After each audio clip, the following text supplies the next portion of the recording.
In every place I've lived, there's been one phone call event, the kind of natural hazard that makes the national news and prompts my parents to call to see if I'm alive. So in Lubbock, it was tornadoes. In Chicago, blizzards. In Houston, hurricanes. In Colorado, that phone call event is fire. Fire is woven into the natural rhythm of this landscape, as it has been throughout the rest of the western United States. Long before European Americans settled here, indigenous peoples used fire intentionally to clear travel routes, support crops, shape habitat, and hunt. Fire was a tool that promoted ecological diversity and reduced the risk of catastrophic burns. Then came the era of full suppression. In the early 20th century, every fire was treated as an enemy to extinguish. But over time, as wildfires persisted despite our best efforts, ecologists began to understand that fire, especially lightning-ignited fire, is essential in many ecosystems, and that suppression can actually lead to fires that are far more intense and destructive. Today, our relationship with fire is more nuanced. We recognize its natural role, but we're also deeply aware of its power to disrupt lives, homes, and communities, especially where wildlands meet urban areas.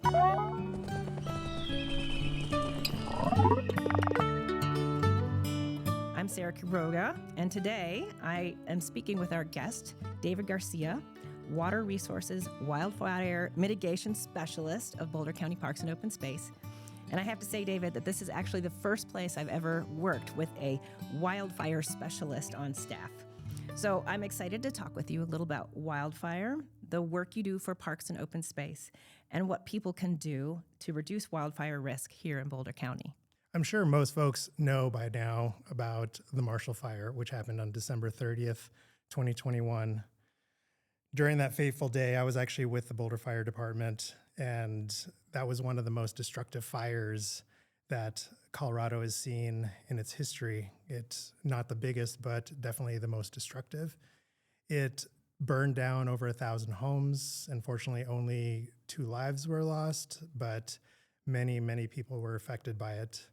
And fast forward to 2022, where a ballot measure was presented for a wildfire mitigation tax. And during that, they overwhelmingly approved the tax by almost 80%.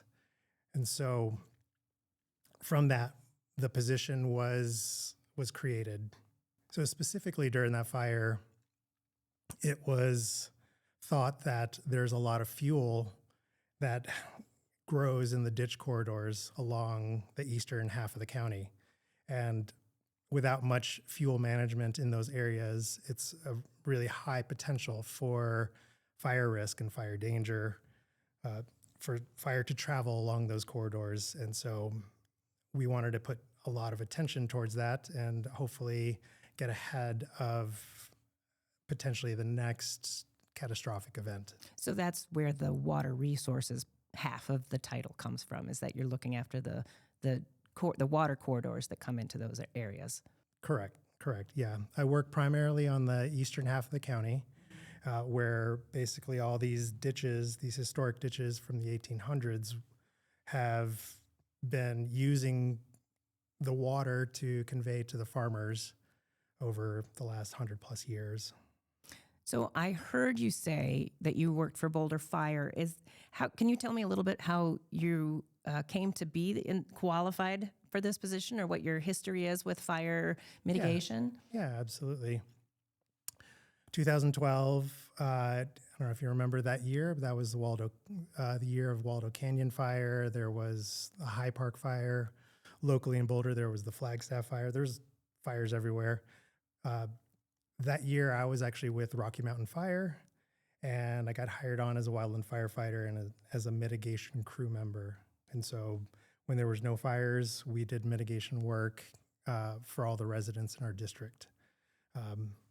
Fast forward to later that year, I actually got an offer letter from Boulder Fire to come and join the structure fire side of things. And so I started my career then in 2012, and then had been with Boulder Fire since 2020 or until 2023, where I decided to shift shift gears and really look towards the being on the front end of an emergency rather than on the back end, because really a lot of times with fire, what we do is we respond to somebody having a bad day. Whereas with wildfire mitigation now, I get to be on the front side of that, and I get to work with the public and the community when they're not in high distress. And I get to really kind of talk to them and convince them like, hey, this is a really good thing to do, to be prepared rather than to react to it afterwards. So in my introduction, I did say that fire is a natural part of this landscape, like it's part of the ecological pattern and rhythm that it has. Can you tell me a little bit about how fire is part of that natural rhythm? Absolutely. Absolutely. I mean, there are certain trees whose pine cones actually won't open up unless it's a very high heat intensive fire. And so it can't really spread its wings, so to speak, without fire. And so it's one of the few fire adaptations that happens. But fire has been part of this landscape for as long as it's been around. Lightning strikes, we know if you've been in Colorado long enough that the summer brings afternoon thunderstorms. Along with that comes lightning, and with that lightning, it just really, that's where the fires would typically start. Nowadays, we have urban expansion into these areas. The wildland-urban interface grows. Over half the population in Colorado is actually in the wildland-urban interface. And so with that expansion into these wildfire-prone areas, it really changes the nature of the landscape. We can't just let fire burn openly as it was. Now we have to control it, and we have to do prescribed burns and things like that. And so when a landscape is used to having fire to regenerate, for soil health or what have you, and it doesn't do that, then it's really humans changing the environment and altering the cycles of the environment, the natural cycles. If it's part of the landscape, does different causes of fire create different fire behavior? For instance, a lightning strike versus someone chucking a cigarette butt out the window. It's not necessarily the cause. It's more of the weather, the current weather conditions. So in Glenwood Canyon, one single cigarette butt caused the entire canyon to go up, right? That was several years ago. And whereas, who knows, with certain fires, it's a lightning strike can do nothing. It can just strike and smolder, and then it'll just go out. But if you add wind to that mixture, that's when things get really spicy.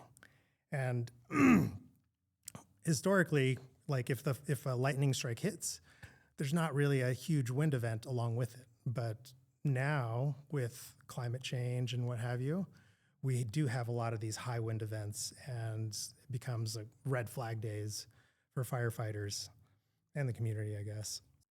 So climate change is, you mentioned. Tell me a little bit more about that. Yeah. I mean, with climate change, really, like, we used to think of the summer is the fire season. Really now, fire season can be any time of the year. I mean, Marshall Fire was a perfect example. That happened on December 30th, in the middle of winter, when you think like, oh, there's no fire here. But it was one of those high wind days, over 100-mile-per-hour winds, and one little spark can cause everything to go up. How has the human or urban interventions in the natural environment caused fire behavior to be more destructive? With so many people moving to Colorado, I mean, density has gone up on the Front Range immensely, and folks are really just trying to find a place to be. And so if they can afford a nice house in the hills with a nice view, we're adding more fuel into those areas that are more fire prone. And if we do that, then fire has plenty to go off of. if we hadn't been there, then we really we would probably leave it alone. And if, we want to protect, life safety is our number one priority. And from there, if there's no life safety involved, then we would approach the fire very differently. Does Boulder County then, do they have partnerships? Because we can't do all that mitigation and intervention and by ourselves. What kind of partnerships do we have across the county? Well, I can speak specifically to the Boulder County Parks and Open Space and the Water Resources Wildfire Mitigation Program, because that's specifically my realm. I know Boulder County has other resources with wildfire partners, and we have other strategic partners, stakeholders, and such throughout the county. But specifically for the ditch corridor program, I work plenty with the ditch companies. I work plenty with, and each of the ditch companies has a ditch rider. And I also work with a lot of local nonprofits, everything from the St. Vrain Left Hand Water Conservancy District, Boulder Valley Longmont Conservation District, Boulder Watershed Collective, Watershed Center, you name it. There's a host of folks. One that I will give a specific shout out to is our partnership with the Boulder County Sheriff's Office, who without their community workers crew or their jail crew, I wouldn't be able to do half the work that I get done out there. That leads me to the next question. Tell me what a water resource fire mitigation specialist does on a day-to-day basis. Yeah, I drive around a lot. No, really, the program is continually evolving. It's really less than a year old. It's in its infancy. So as I develop it, I make mistakes and I learn. But initially, I just wanted to be able to identify areas that were of highest concern. And so with that, I started digging deep into the Community Wildfire Protection Plan, the CWPP, which was recently updated. And so with that, they identify areas of concern all throughout the county. And from there, then I can just scan those areas, and that's based on prevailing weather patterns, past fire behavior. I look at the fire scars from previous fires, and I can see where they've traveled, how they've traveled, and it's in essence just trying to do a little bit of like fire modeling without actually fire modeling to then dictate some of the decisions I make based on where I put my energy. I've heard a couple terms that I want you to define for me. Ditch corridor, is that like, how big is that? Are we talking what all is a ditch that you would be concerned with? Yeah, absolutely. Well, we have several watersheds that come out of the mountains. We have obviously Boulder Creek, we have the St. Vrain, and from those major waterways, then those waterways are surrounded by agricultural property. And so in order to get water to those agricultural properties, these ditch companies created these ditches that would essentially feed off of those waterways. And so the ditches, which have been historically around for, since the 1800s, now can then divert water from those waterways into these farmers' lands. So a ditch can really, depending on its length, depending on how much water is flowing through, it can be 20, 30 feet wide, or it can be 3 feet wide. Some of this, and ditches all have laterals. I should say many ditches have small laterals that come off of them. And so those laterals will then feed like the far corner of a farmer's plot, so to speak. Okay. So like a lateral will be like a little baby ditch off the bigger Exactly. flow. Okay. Exactly. And so with the water group and the water resources group in Parks and Open Space, we manage a lot of that water flow. So based on different tenants and how many water rights they have or how many shares of water they have, we can open and close different head gates and to allow water to flow wherever it needs to go to get the farmers the right amount of water. Who is responsible for caring for those ditches then? A lot of that responsibility really falls on the ditch companies. Okay. And the ditch companies, like I said, they each have ditch riders or sometimes a ditch superintendent. There are different ways they have them all set up. And essentially, I mean, historically, the ditch riders have mostly been focused on water conveyance. And as long as the water gets to the farmers, they're happy. The unfortunate thing is that because there's water in all these ditches, plenty of things grow there and plenty of things that want to suck water up. Cottonwood trees, all kinds of invasives will want to take that water away. And so as we're already in a drought, then we have this issue of like, wow, we have to really take care of this. And so the ditch rider's job then is to clear these ditches for that water conveyance. And as long as the water is flowing, they're fine. But then what do they do with those spoils? Well, they ended up just putting them on the side because technically they don't own the land that is part of the ditch. They just own an easement to allow them to operate in that area. Okay. And so when you say ditch rider, I'm imagining a person on a horse riding along. Is that where it came from historically? Or are these guys on horses? Are they? A lot of these are guys with heavy equipment. Okay. I'll be honest, I don't know necessarily the history of the term ditch rider, but yeah, when I work with these guys, or most of them are guys, I should say, they all have trucks that tow heavy equipment, and when they're working in these ditches, they will work whether with hand tools, but a lot of times they end up working with like a mini excavator, sometimes a skid steer to really move these things. If you ever seen a dead cottonwood on the side of a ditch, you'll know that, oh yeah, they need to have something big and heavy that'll carry it. So as you said, the ditch irrigation system has been here in Boulder County from the 1850s, 1860s. That's when from what I understand, they started being developed as agriculture grew in this area. So why are we now looking at them as a cause for concern? I mean, for the longest time, that the mindset has always been, we'll just clean the ditches and put them on the side. And that's historically has been okay.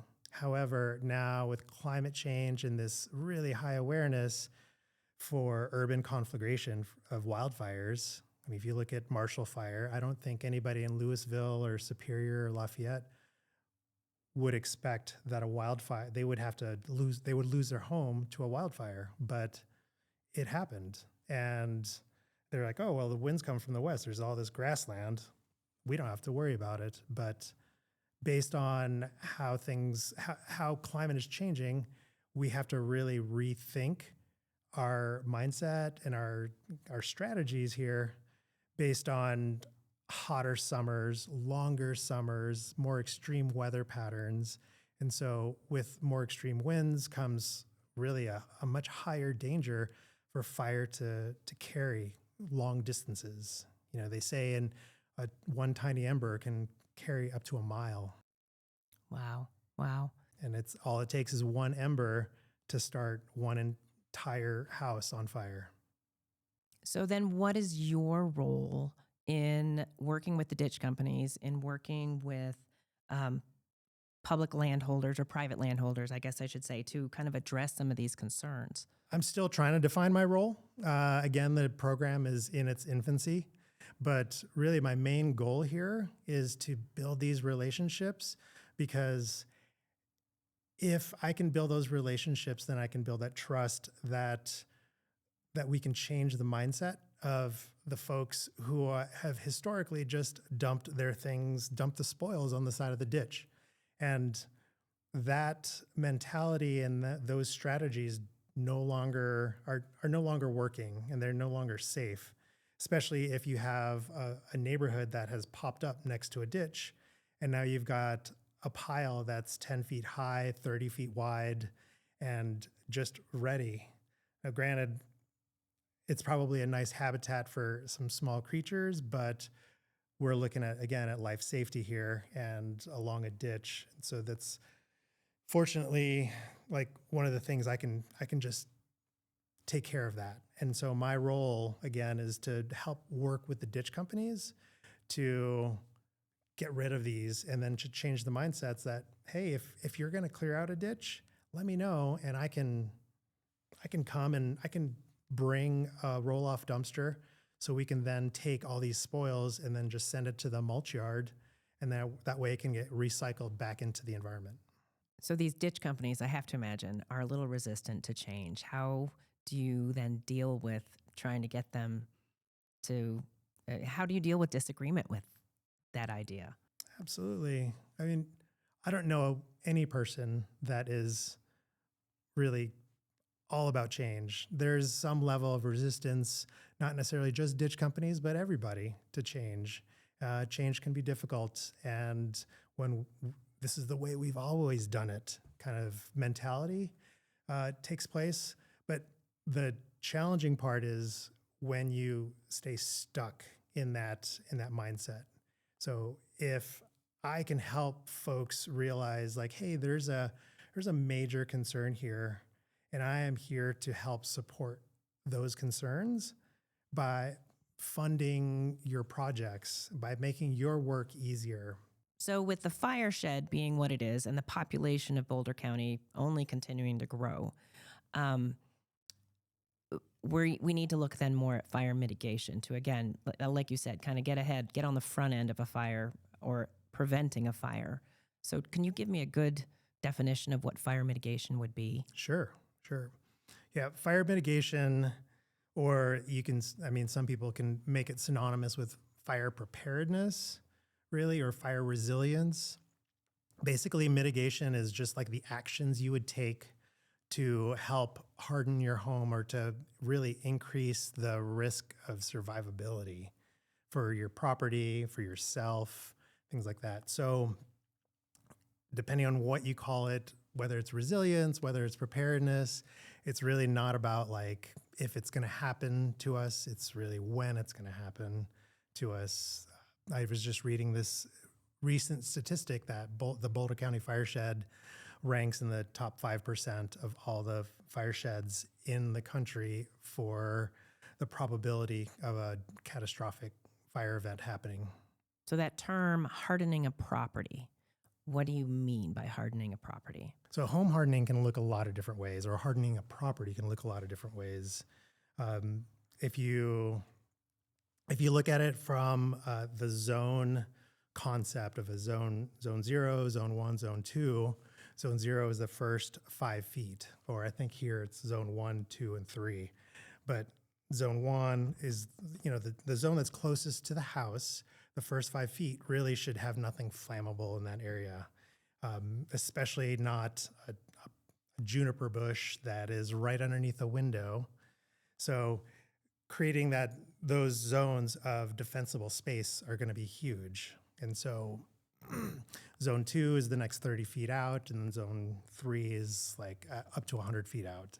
Obviously, this model doesn't necessarily work in like tight-knit neighborhoods, but it would work if you have a large property and you're looking at trying to create a defensible space.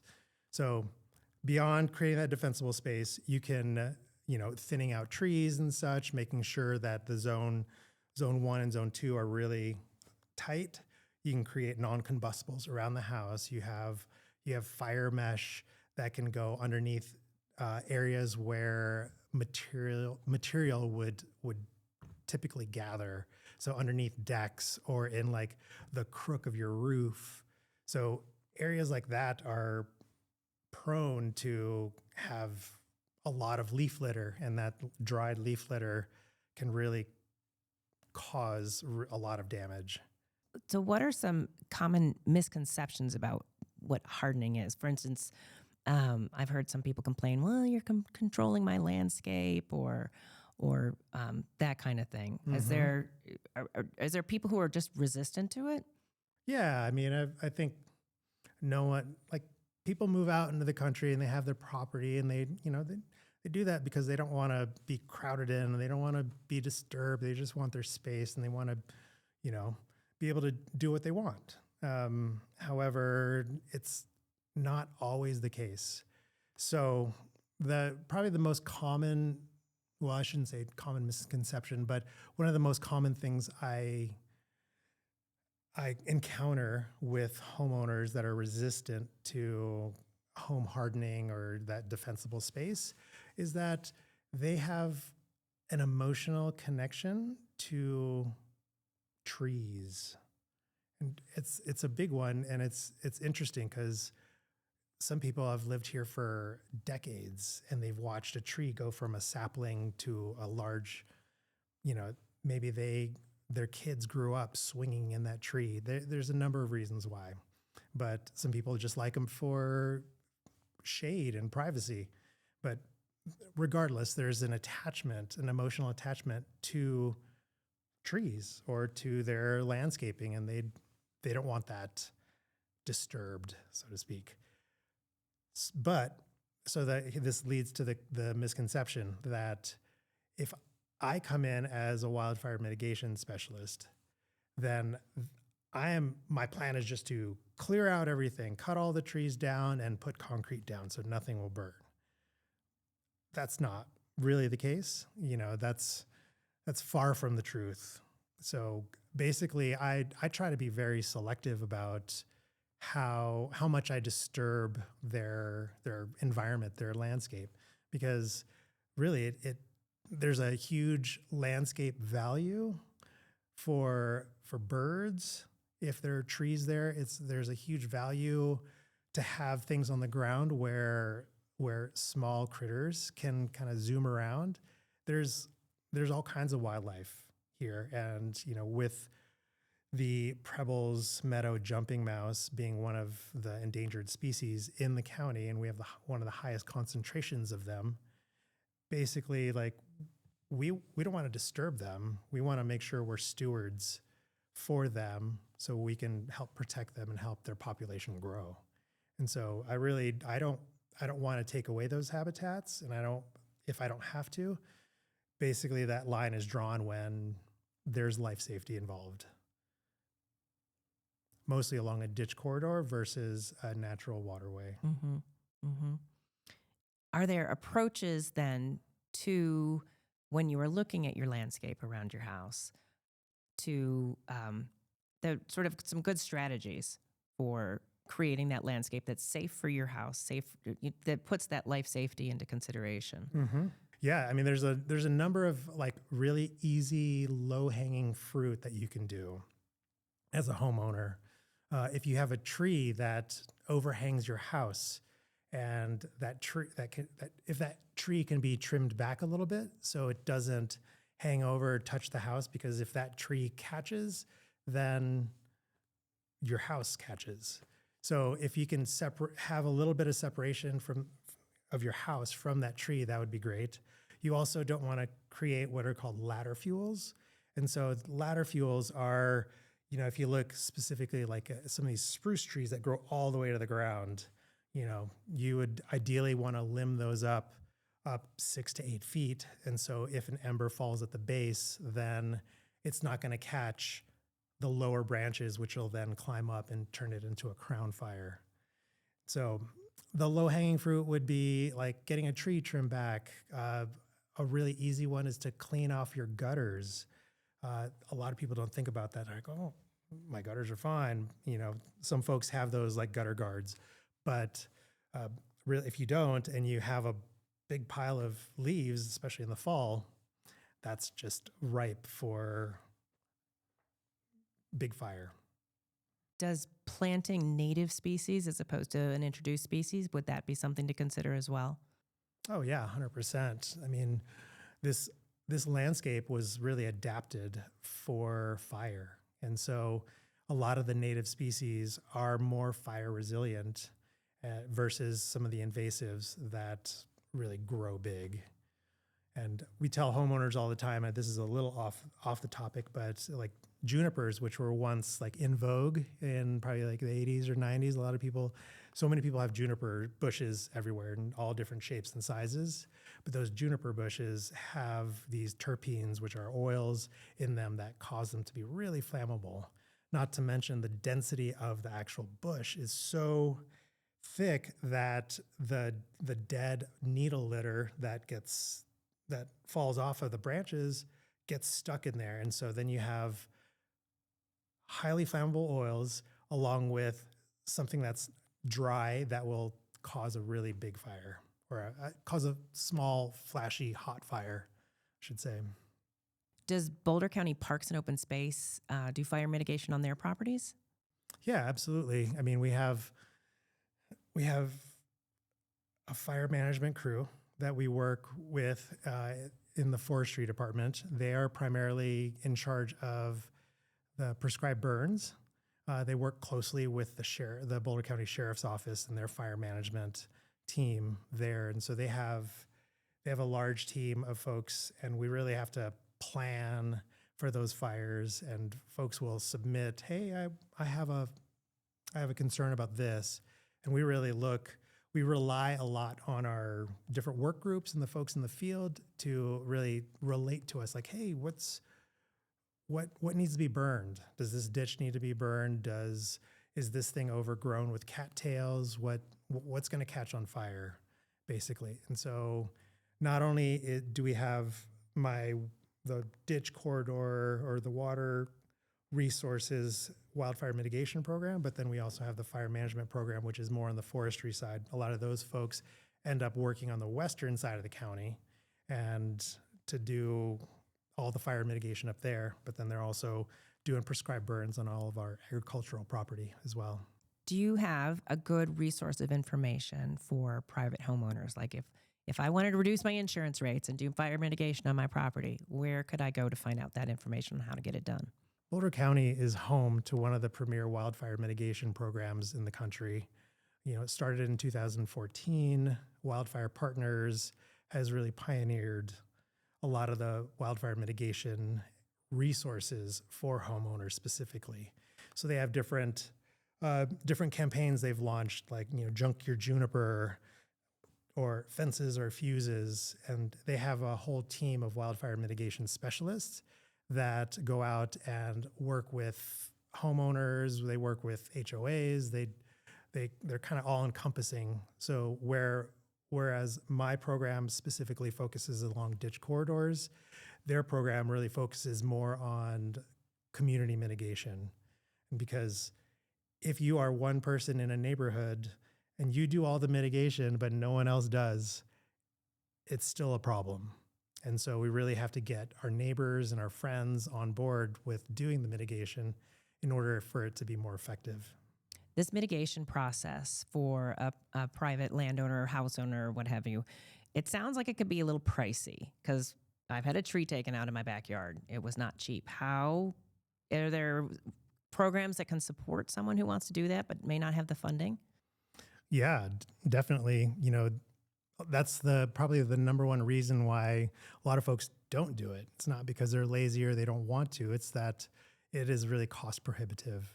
And yeah, taking a tree down in your yard is not cheap. So I know for a fact that the city of Boulder has, through the fire department, they have a mitigation or a preparedness program. And through that program, they offer up to $1,000 for homeowners within the city limits of Boulder to do wildfire mitigation work. And there should be a link on the bouldercolorado.gov website for that. In addition to that, Wildfire Partners offers a $500 rebate for homeowners throughout Boulder County to do any kind of mitigation work. And you just have to submit your receipts along with an application and you're good to go. And then lastly, or not lastly, but Wildfire Partners also has the Strategic Fuels Mitigation Grant, which they open up twice a year. And that's for kind of larger entities to do more of a larger scale project for mitigation, which they also require, a 50% buy-in, I believe, in that. Don't quote me on that. And then lastly, if you're one to file your own taxes, I believe there's a $2,000 or $2,500 credit you can get on your taxes on your state taxes if you do mitigation work. That's amazing. That's amazing stuff. Yeah, so there is support there from the government, local and state governments to help folks get over that boundary. Well, I really appreciate your time today, David, and thank you so much. Yeah, thank you so much for having me. Thank you so much for tuning into this episode. We really want to thank Longmont Public Media for allowing us to use their space.